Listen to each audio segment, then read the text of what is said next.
The real story behind the fall of the Roman Republic. The year was 133 BC. Rome stood at the pinnacle of the ancient world, master of the Mediterranean, conqueror of Carthage, destroyer of Macedonia. Its legions had crushed every enemy from Spain to Greece. Its senate, governed with wisdom, earned through centuries of tradition. Its republic, built on laws and balance, seemed eternal. What Marius gave to the Roman Republic was confidence that Romans could defeat the fiercest barbarians in the world. The streets of Rome bustled with merchants from distant lands. Aqueducts carried fresh water to marble fountains. The Forum echoed with debates between senators and lawyers. Citizens gathered to vote on laws and elect magistrates. The system appeared unbreakable, refined through generations of careful governance. But beneath the marble columns and triumphal arches, something was rotting. The very foundations that made Rome great were cracking. Wealth was concentrating in fewer hands. The poor multiplied in the shadows. Veterans returned from distant wars to find their farms seized by the rich. And what followed would be a descent into chaos so complete, so brutal, that it would end with the Republic's corpse buried beneath an empire. This is the story of how Rome destroyed itself. The seeds of destruction. Rome's power came from its land. For centuries, Roman citizens worked small family farms that fed the Republic and filled its legions. These farmers were Rome's backbone. They tilled soil in peacetime and carried shields in war. The system worked because it balanced duty with reward. Serve Rome, defend Rome, prosper in Rome. But conquest changed everything. As Roman armies swept across the Mediterranean, they brought back something more dangerous than any foreign enemy. Slaves, hundreds of thousands of them.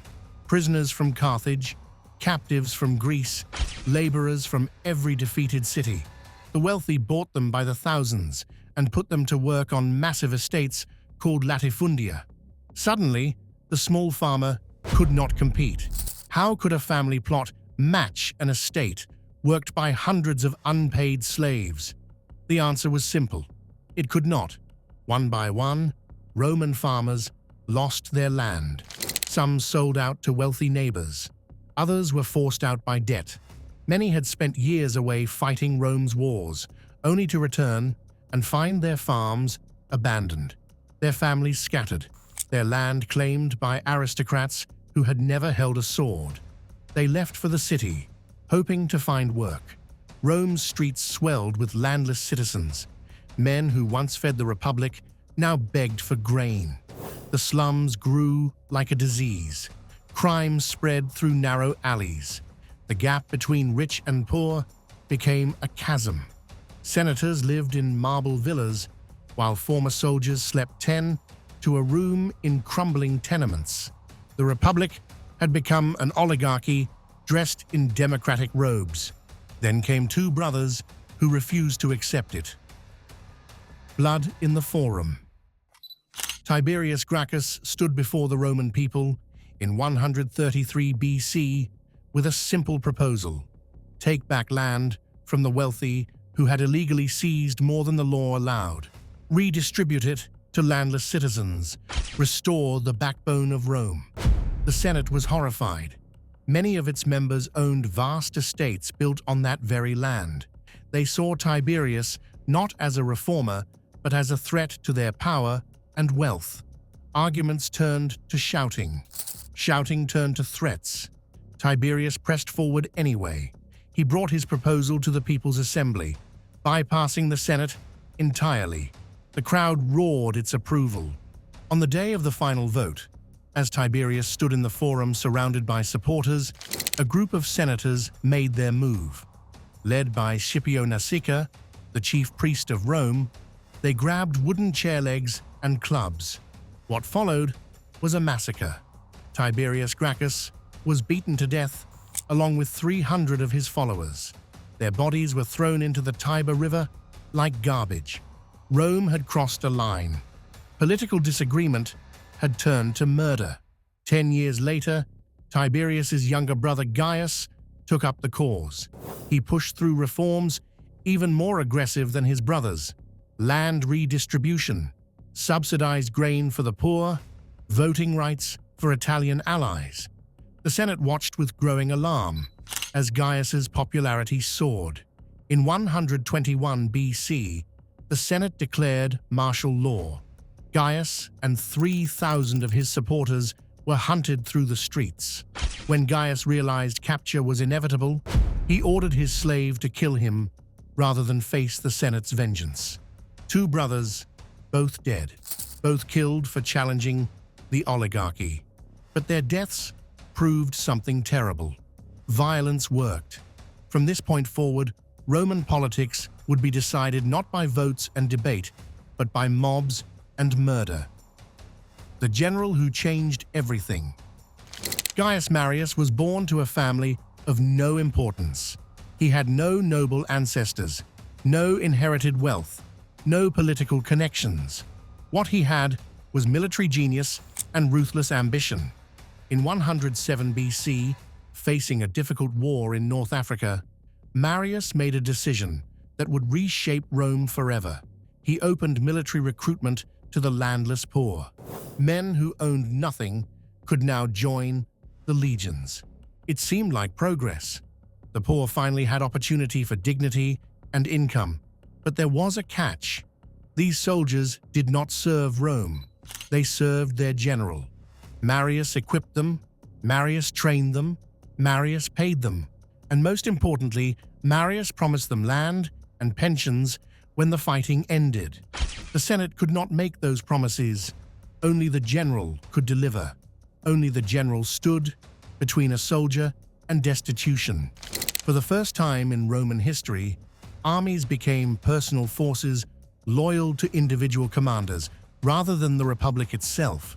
The legions had become tools of ambition, and ambitious men would soon learn to wield them against Rome itself. Marius used his loyal legions to win spectacular victories. He was elected consul an unprecedented 7 times. The people loved him. The Senate feared him, and his example would inspire others. The first military coup. Lucius Cornelius Sulla was everything Marius was not: patrician blood, ancient family name, old money, and older pride. But like Marius, Sulla was a brilliant general, and when the Senate gave him command of a lucrative war against King Mithridates in the east, he prepared to march. Then Marius made his move. Using political allies and street mobs as muscle, Marius had the command transferred to himself. Sulla would lose his war, his plunder, and his fortune. Sulla's response was unprecedented. In 88 BC, he turned his 6 legions around and marched on Rome itself. No Roman general had ever done this. The city watched in disbelief as legions approached its walls. Marius fled. The Senate cowered.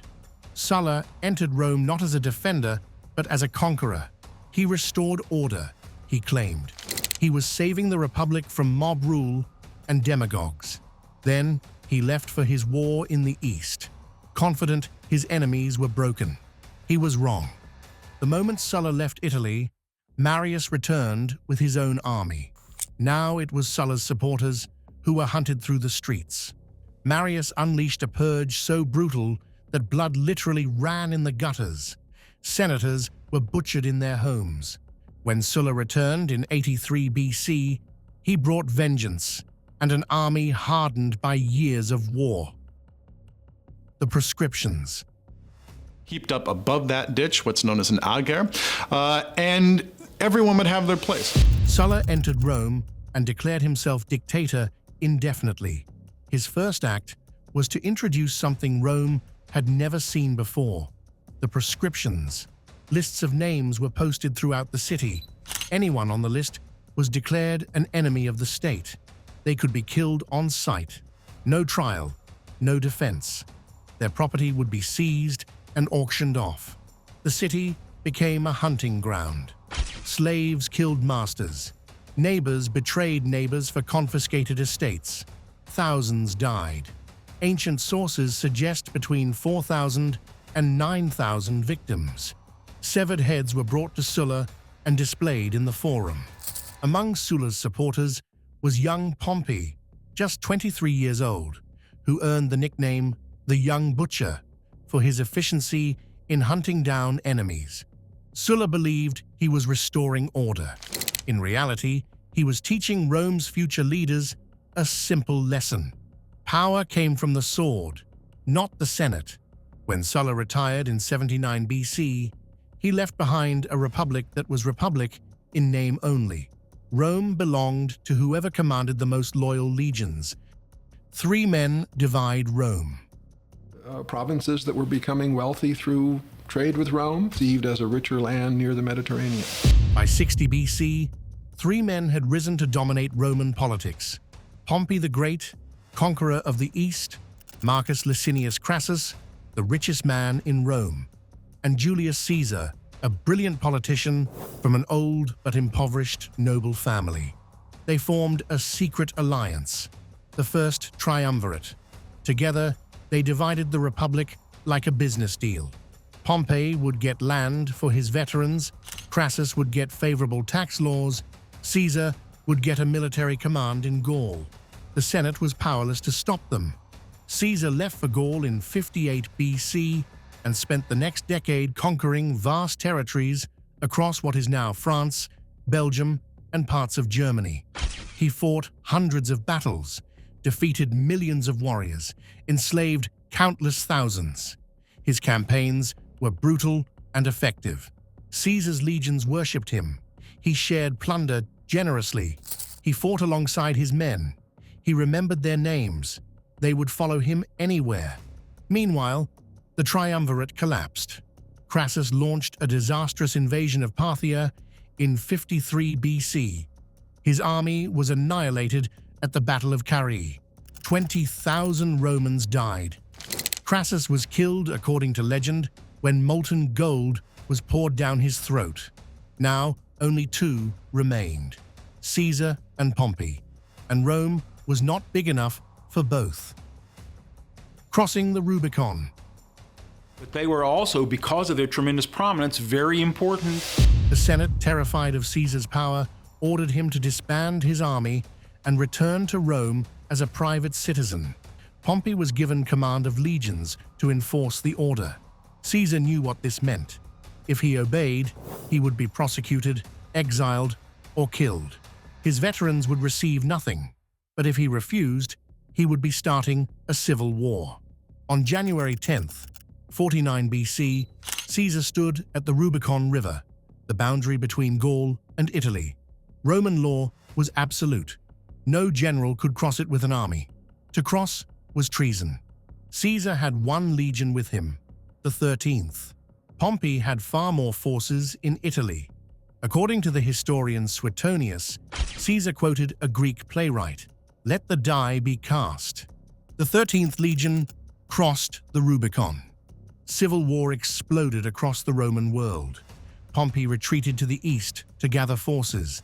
Caesar pursued relentlessly. At the Battle of Pharsalus in 48 BC, Caesar's 22,000 veterans shattered Pompey's army of 45,000 through superior discipline and tactics. 15,000 of Pompey's soldiers died. 24,000 surrendered. Pompey fled to Egypt, hoping for sanctuary. Instead, King Ptolemy had him murdered as he stepped ashore and sent his severed head to Caesar as a gift. Caesar wept when he saw it. Pompey had been his son-in-law, his ally, his rival, but he had also been a great Roman. His death diminished Rome. The Ides of March. They were much bigger than the Romans, they were much louder than the Romans, and from the Roman point of view, they were smelly. Caesar returned to Rome as its undisputed master. He declared himself dictator for life, abandoning even the pretense of temporary emergency powers. He packed the Senate with loyalists, raising its size from 600 to 900 members. He initiated ambitious reforms, a new calendar that would bear his name for millennia, land redistribution for veterans, public works to employ the poor, colonies across the Mediterranean. But he also accepted honors that looked dangerously close to kingship, statues with divine attributes, coins bearing his face, a golden chair in the Senate. And at the festival of Lupercalia, his friend Mark Antony publicly placed a crown on his head. Caesar refused it, but the gesture had been made. The symbolism was clear. Romans hated kings. The Republic had been founded in 509 BC by overthrowing the last Roman king, Tarquin the Proud. For 500 years, Rome had prided itself on being ruled by law and elected magistrates, not the whim of a monarch. 60 senators formed a conspiracy. They called themselves the Liberators. They convinced themselves they were saving the Republic from tyranny. Their leader was Marcus Junius Brutus, a man Caesar loved like a son. Caesar had even spared Brutus's life after he fought for Pompey, demonstrating his famous clemency. On March 15th, 44 BC, the Ides of March, Caesar entered the theater of Pompey for a Senate meeting. His wife Calpurnia had begged him not to go. She had dreamed of his murder the night before, seeing him bleeding in her arms. Caesar's friend Decimus Brutus convinced him to ignore the warning. As Caesar took his seat, the conspirators surrounded him with a petition. It was a ruse. One of them, Tullius Cimber, grabbed Caesar's toga and pulled it down, the signal to strike. Casca struck first, stabbing Caesar in the neck. Caesar fought back, grabbing Casca's arm and stabbing him with his stylus, a writing instrument. Then they all attacked at once. 23 knife wounds, though only one was fatal. Caesar fought desperately at first, but against so many blades, resistance was futile. Blood poured from multiple wounds. His toga became soaked with red. When he saw Brutus among the attackers, Caesar stopped fighting. According to tradition, he said in Greek, "You too, child." Then he pulled his toga over his face to die with dignity and collapsed at the base of a statue of Pompey. The conspirators walked into the streets with bloody daggers raised, expecting cheers. They shouted that Rome was free. Instead, they got stunned silence, then riots. Caesar had been popular with the common people. He had given them grain, games, and dignity. The mob wanted vengeance, not liberty. The liberators had killed a dictator, but they had no plan for what came next. The Republic dies. In Quaesextii, he faced a really difficult tactical situation. 3 men stepped forward to fill the void. Mark Antony, Caesar's loyal lieutenant and co-consul. Lepidus, a capable general who controlled legions in Gaul. And Octavian, Caesar's 18-year-old, adopted heir and grandnephew. They formed the Second Triumvirate, this time a legal office with dictatorial powers. And immediately, they launched their own proscriptions. Once again, lists of condemned men appeared on walls throughout Rome. Once again, heads were collected and displayed in the Forum. Among the victims was Marcus Tullius Cicero, Rome's greatest orator and a defender of the Republic. At 63 years old, he was caught trying to flee Italy. Soldiers cut off his head and hands. They brought them to Mark Antony, who had them nailed to the speaker's platform in the Forum where Cicero had delivered his greatest speeches. Antony's wife Fulvia, whom Cicero had mocked in speeches, reportedly pulled out Cicero's tongue and stabbed it repeatedly with her hairpin. The triumvirate hunted down Caesar's assassins across the Mediterranean. At the Battle of Philippi in 42 BC, Brutus and Cassius commanded the armies of the Liberators. They were defeated by Antony and Octavian's forces. Cassius committed suicide first. Brutus followed days later, throwing himself on his sword after his army was destroyed. With their deaths, the last hope of restoring the old republic died. But like the first triumvirate, the alliance could not last. 3 men sharing supreme power was 2 men too many. Lepidus was pushed aside and exiled after attempting to seize more authority. That left Antony and Octavian. Antony went east and fell in love with Cleopatra, the Queen of Egypt and former lover of Julius Caesar. He married her in Egyptian style and declared their children would inherit parts of Rome's eastern territories. To Romans, this looked like treason. Octavian used it brilliantly in propaganda. In 31 BC, at the Battle of Actium off the coast of Greece, Octavian's fleet, commanded by Agrippa, destroyed the combined forces of Antony and Cleopatra. The lovers fled to Egypt with what remained of their navy. When Octavian's legions arrived in Egypt a year later, resistance was hopeless. Antony received false news that Cleopatra had killed herself. Would the proud citizens of Rome wait for hours in the hot sun to see my dead body dragged? In despair, he stabbed himself with his sword. Mortally wounded, he was carried to Cleopatra, who had actually locked herself in her mausoleum. He died in her arms. Cleopatra tried to negotiate with Octavian, but he wanted her as a captive to display in his triumph. Rather than face that humiliation, she took her own life, likely through poison rather than the legendary snakebite. Octavian stood alone. All rivals were dead. All opposition was crushed. The civil wars that had ravaged Rome for decades were finally over.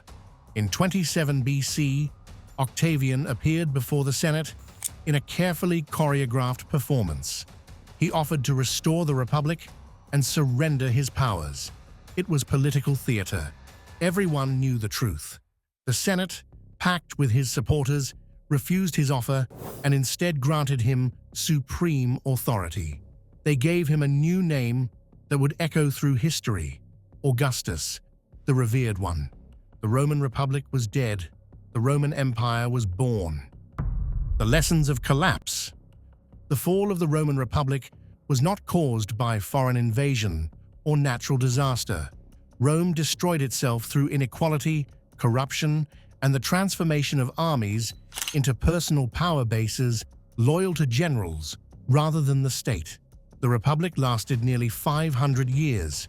It created a system of laws that would influence Western civilization for millennia. It built roads, aqueducts, and infrastructure that still stand today. It spread ideas of citizenship, representative government, and civic duty that shaped the modern world. I will permit you to rule Egypt as a Roman province and return your possessions. There is one condition. You will first accompany me to Rome. But it could not survive the concentration of wealth and power in fewer and fewer hands. It could not survive soldiers who owed their loyalty to commanders rather than Rome itself. It could not survive generals who valued personal glory over civic duty. It could not survive politicians who saw violence as just another tool. The Republic fell because too many Romans stopped believing in it. They valued their faction over their state, their leader over their laws, their power over their principles. The wealthy refused to share, the ambitious refused to wait, the violent refused to compromise. By the time Augustus took control, most Romans were relieved. The civil wars were over. The proscriptions had ended. The streets were safe again. Markets reopened. Trade resumed. They traded liberty for security and called it peace. Few mourned what was lost. The Republic had become a memory. The empire would last another 500 years in the west and 1,500 years in the east. But something vital had been lost on the blood-soaked streets of Rome. Something that once destroyed could never truly be restored. The dream of citizens governing themselves through law and reason rather than the sword. That dream died with the Republic, and Rome would never see its like again.